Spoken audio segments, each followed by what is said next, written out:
Hello once again. Hello. You probably know us by now, so I'm Furion, and this is I'm Maciek. Kudłaty.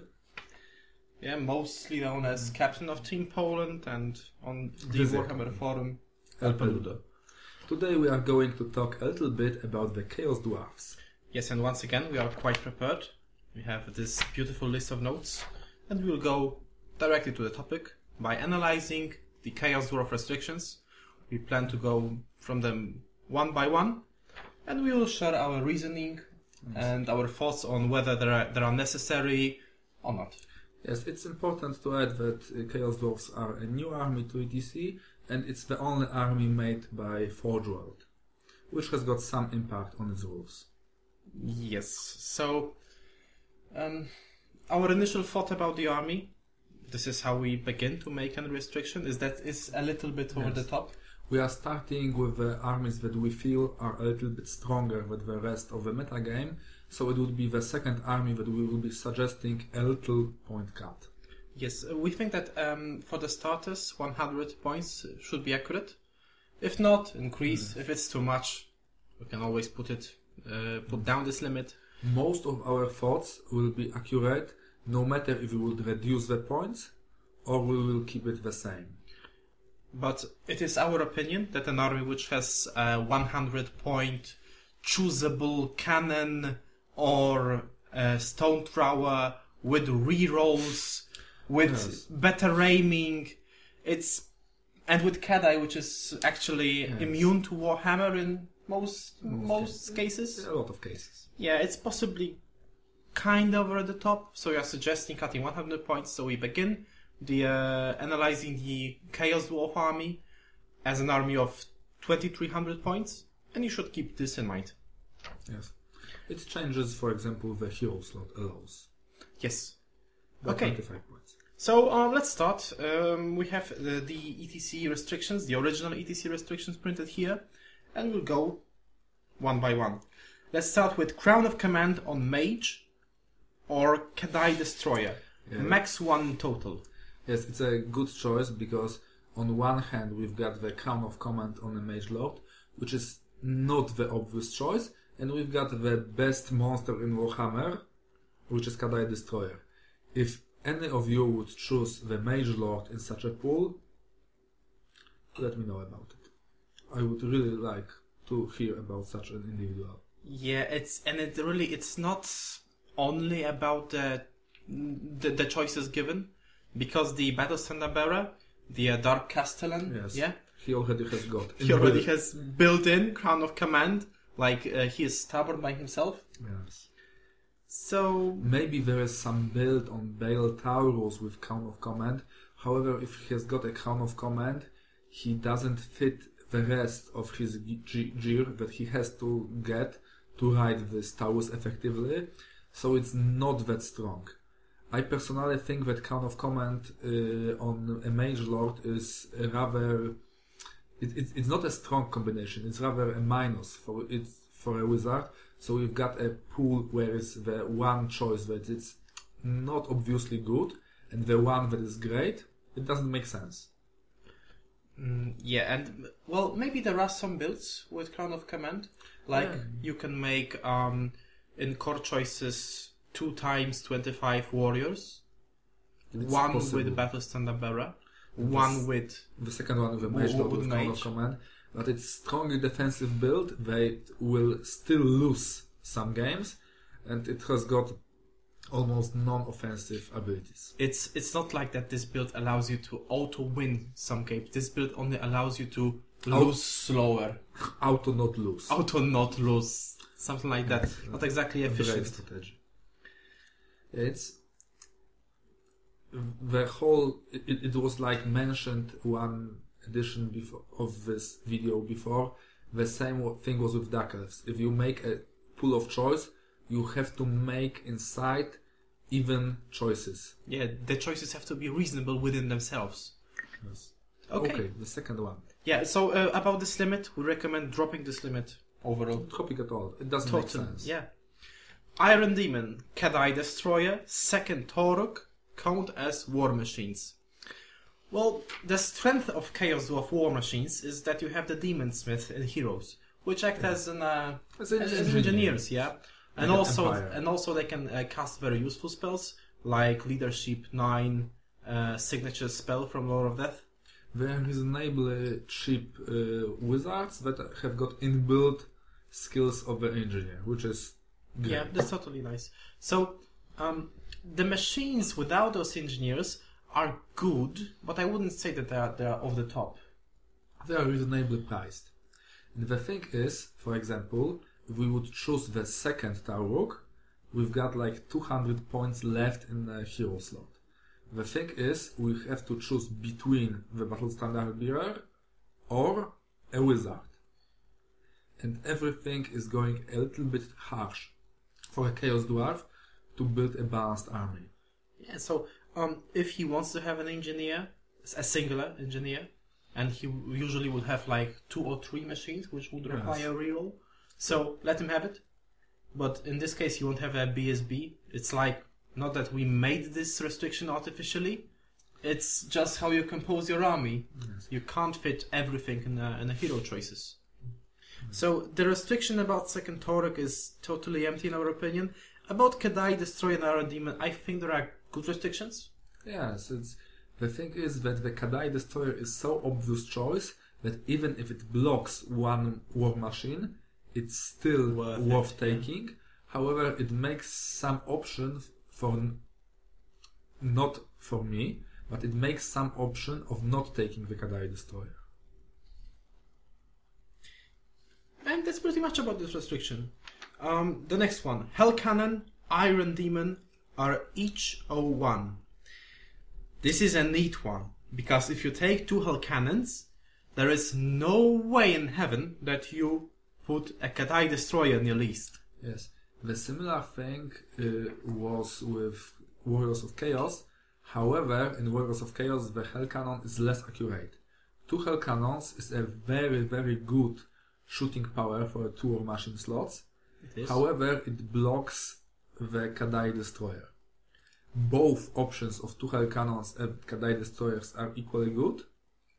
However, not taking a Kadai is let's say it's a problem for this list. Because it's the only thing that is really capable of killing enemy units as a whole. It's like the Kadai is such an obvious choice. It's good, it's great. Yes. Perhaps 2 Hell Cannons are will act equal as Kadai Destroyer, but we sincerely doubt that they will be better than a Kadai Destroyer. Yes, both choices are really good. Okay, and Iron Demons. Well, Iron Demons are expensive, right? It's like 285 points. Yes, the thing is, taking 2 of them doesn't leave you almost no points on anything. When making a Chaos Dwarf army, you have almost maxed up hero slot, 400 points in a Lord slot, maxed up Lord slot, and a hero the core choice. So it's already no points for a first one. It's nearly not enough for a first Iron Demon. If you would like to take second, you don't take a Wizard Lord, or you don't take a Kadai, or you don't take a Hell Cannon, because you cannot drop core choices. Or you don't take 2 heroes. And also, we have already agreed that Iron Demons will count as war machines. Yes. So if you take 2 of these, then you won't field any additional Magma Cannons or Hell Shrieks, right? But anyways, let them have it. I'd rather face any Chaos Dwarf list without Kadai. Yeah, it's still not Kadai. Yeah, still. If the Kadai is the main problem of this list, because it's the Kadai and the rest of the army. For most of opponents. Okay, Hobgoblin Can 03. Another very empty restriction. Because let's analyze our options. So we have this... why would you field those Hobgoblin Cans? If you play an offensive list, then you field those cheap characters or machine hunting or cheap fast cavalry or equivalent to generally control the board, either to control enemy war machines or to control enemy movement, especially movement if you play an offensive army, because in this way you can choose the engages which you made. Well, Chaos Dwarfs don't have an offensive list. They have only an Kudłaty, perhaps Wood Centaurs. Yes, perhaps but the thing Tauruk. is, the Bull Centaurs are in the lists only because they are needed to field a Tauruk. If there would be no need of taking Bull Centaurs to take a Tauruk, nobody will field them. Yeah, probably. It's a 2-attack monster, which is not worth its point. Okay, and then this brings me to my second point. Let's say that this is the other example, that when you also include such cheap redirectors. When you have a defensive list, when you want to avoid combat, protect your war machines. Now, what's the problem? The strength of a defensive list in Chaos Dwarfs is that they have those Demon Smiths, which are great. They have those Tauruks, which are also quite good. 5 toughness, 4 wounds. They can tank a lot of damage. They've got a BSB with a 3 count of command. Yes, they have a Hell Cannon. Most likely, they have a Hell Cannon. And the Hell Cannon has this unstoppable rule. How is it? Yes, it's Rampage. Oh, Rampage, yeah. So it has to pass its leadership test or it's a nonsense. So the point is that Tauruk, the BSB, the Demon Smiths, and Smiths mainly, because sometimes you will need a second one. Because if you take 3 war machines, then it's possibly you need nice 2 of to those. have 3 of these guys to reroll it. And all of it are in the same choices, in the same group of choices. And in the same choice, you are trying to hide as much as you can cheap guys. There are 52 points at the minimum, but it doesn't fit. You don't have 900 points in a core choice, you've got 600 in normal, and in the way we propose it, it's even 25 points less. So if you would make your army list, you will realize that even that you have an option of not taking a second wizard, not taking a Tauruk, not taking something, just to take some combat avoid. It won't be probably worth it. Yeah, and let's talk about point specific. The Hobgoblin Cannon, the most economical version with nothing but a throwing knife, costs 52 points. Yes. And Tauruk, which can tank a lot of damage, is about 200 points. BSB is about 170, and a mage with a scroll and say, I don't know... some protection, some basic protection. Yeah, some basic protection is about 130. 140, 100, something like that. Yeah, with level is close to 150. Without level it's something about 130. So if you have 2 Tauruks, that's 400 points. If you take the BSB, you can't fit any cons. And if you take 2 Tauruks and a BSB, you don't have Demon Smiths. You don't have Demon Smiths. So the artillery is inaccurate. Exactly. Okay, so let's assume that you want those Demon Smiths in order to make your artillery more accurate. So you have to have a Demon Smith, that's 130, a BSB, that's 300. Yes. And you are left with 250 points. So at total maximum, you would be able to take like 5 Hobgoblin cans. Yes, but if you take 5 of them, you've got only one wizard, hero slot wizard, and a BSB. Yes, and no Tauruk. Yes, and the thing is, if you play on suggested by us 2,300 points, you won't fit probably those 5 guys into a rare choice. Because in a rare choice, you've got a Hobgoblin Cavalry. That's also... Yeah, it's kind of an alternative hero. Yes, it's an alternative can choice because it's a can immune to cannons because you have to hit him 5 times. Yeah, the point is that they basically act the same, right? Yeah, they get rather similar. They act on similar problems on the field. So if you take your Hell Cannon, if you take a Kudłaty, you don't have any points left for this extra Hobgoblin Cannon and rare choice. It's not a big deal if someone fields 3 cans and 5 wolves, or someone field 4 cans. It's not a big deal.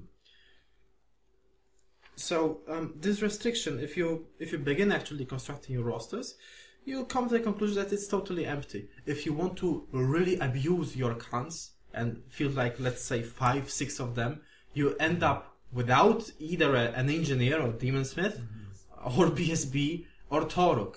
And I think it's an even trade. Yes, the thing is that, for example, Orcs and Goblins army can field also a spam of Goblin heroes. It's not a problem.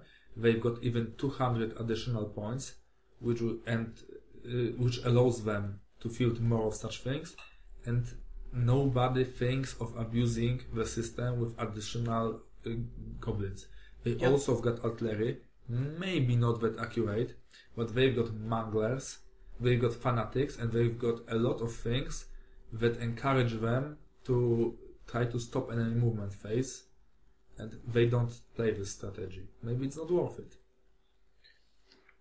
Yeah. Maybe there would be a list that it's focused on a lot of war machines and abusing the movement phase, but it's not balanced list, and it may appear to be much worse than the standard Chaos Dwarf list, made on a balanced amount of units. Exactly.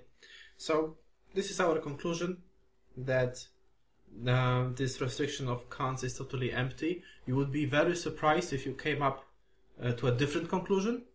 If you have some other thoughts, please share it with us.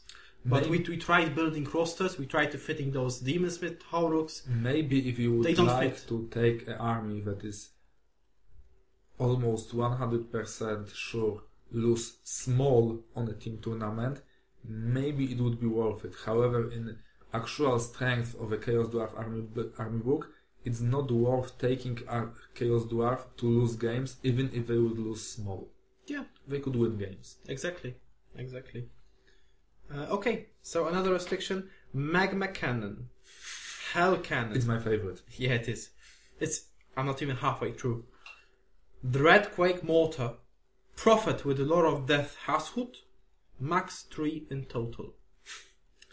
Okay, so if you take Dreadquake Mortar and Hell Cannon, this also means no Kadai, because you don't have point allowance and rare points. The thing is that swapping a Kadai Destroyer for the Dreadquake Mortar is probably one of the worst trades you can make while making a Chaos Dwarf army. Yeah, and if you take this very good, even overpowered Kadai in your army, then suddenly the whole bracket has no sense, because you can take like 3 things out of 2. So you can basically take because infinite number. If we agree that the Kadai is better than the Dreadquake Mortar, the thing is that we can take the Hell Cannon, the Casting Lord, and then we can take up to 1 Magma Cannon. The only thing is that it blocks double Magma Cannon with Hell Cannon and with Wizard Lord. I'm not sure it's really worth it, yeah. It's a long line that does exactly almost nothing into most of the lists. So we would suggest dropping this limit altogether. Yes. It's totally empty, right? Yes, it's almost like writing Magma Cannon is 0-2 and 0-1, excuse me.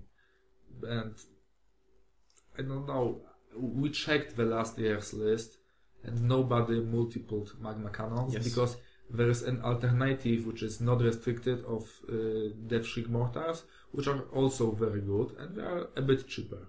Yeah, like 45 points cheaper. Yes, and they address both the infantry problem and the characters problem, and characters and monster problems.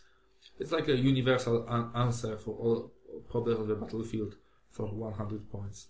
Exactly. Quite nice. Okay, and the last restriction on this list, Chalice or Sorcerer Prophet. Chalice of Darkness counts as 2 power dice. Well, yeah, we agree that Chalice is good. Yeah, it's even better. There are 2 such things in this book. It's a Wizard Lord with a Chalice of Darkness and Kadai Destroyer. Both of them are 100 sure broken.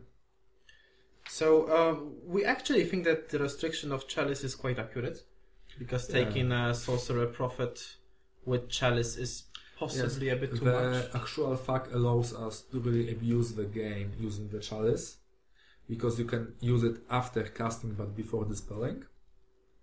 So it's even better than it was before. So taking it on a wizard that is allowed to take 4 spells is a big thing. However, if you would take it on a small guy, it doesn't make a difference. Well, yeah, about not making a difference. There is an extra line of text here. Chalice of Darkness counts as 2 power dice. So we already decided that you don't field a Sorcerer Prophet if you take Chalice of Darkness. Yes. So you have like 2 Demon Smiths, right? If Maybe 3 in some extreme list. If you would make them really cheap, you will field 3 with a BSB, because such an army needs a BSB because it's not leadership 10. And the thing is, having those 3 economic guys gives you access to small amount of spells, because you cannot buy every one of them an additional level because they won't fit in a reasonable build. Yes. And the thing is, they've got like only 3 channels. It's your, with a channeling staff, it's your maximum amount of offensive magic items that you could take. So actually, this limit of 2 power dice blocks only those channels. It's not worth it because it doesn't make any sense. If you would like to make this restriction harsh, we could make it a restriction on a dispel dice. Yes. Because if we would restrict dispel dice, it would block a dispel scroll, which would be a problem for this list. Yeah, it would be a significant hit. Possibly it would be even too much. Yes. I don't know if it's too much for the Chalice. They would feel it. However, if we are blocking the dice that could not really emerge on the field, I think that such a list would play 2 level 2 wizards, so it's like an additional dice every 3 turns, so they wouldn't even feel it. Yes. And restrictions will be shorter, easier to read. Okay, so now on your screen you can see what were the Chaos Dwarf restrictions original and what do we suggest. It's like 3 lines of text. Yes. Okay, so that will be all for this video. I think we covered everything. Yes. But keep in mind that the thing that we are dropping the restriction doesn't mean that dropping the same restrictions into 2,400 army keeps it balanced. Because this army, if it's not restricted, it's way stronger due to some lack of internal balance. Like the Kadai Destroyer, like the Hell Cannon with rerolls, that it's a little bit better than the rest of the metagame. So it has to be cut in some way.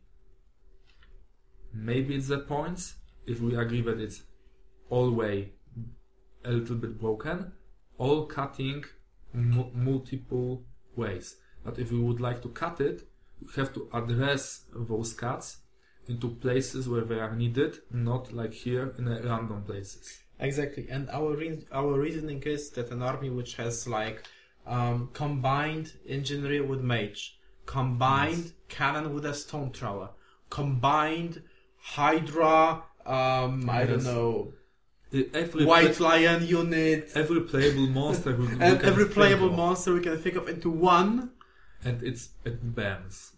Yeah, and with some extra special nasty rules, it's possibly a bit over the top. Okay, so that would be all for this video. All. Thank you for your attention. Yeah. Oh, and we also hope that some of the captains see this video. If you happen to agree with our feedback, with our line of thinking, then please write in an appropriate thread on the Warhammer forum. If you are afraid of writing on the Warhammer forum, you can write on a YouTube comment. We will also read it. Yeah, we will. Yeah. Because the point where you're making the restriction is because we like to see restrictions, but you would like to make them better. Yes, we would like to improve this game, the same as you. Yeah. Thank you for your attention once again. Okay, and thanks. Bye. Hello once again. We have gathered you in this theater because we've got some spare funds and we would like to announce you one very important thing. We would like to note that it is very important that you share your feedback with us and most importantly with ARCOM. Yes, mainly with the community. So if you're a team captain, a coach or an ETC player, then it would be greatly appreciated if you happen to agree with our movie, to Yes. write in a topic in the Warhammer the forum, thing is, say that you agree with it and you also want to see those changes. Yes, the thing is, it's important even if you don't agree with us, because it may happen that some of you won't agree with us, but it's important that you will take your time and make something for the community, because we all of us make these restrictions, not only 5 random guys, and we are all responsible for its effect. We are not only responsible for choosing 5 guys towards the army restrictions, but we are responsible for the critical feedback that we should give them. Okay, and that's it. That's everything. You're good to go. Your job is done. Thanks. Thanks.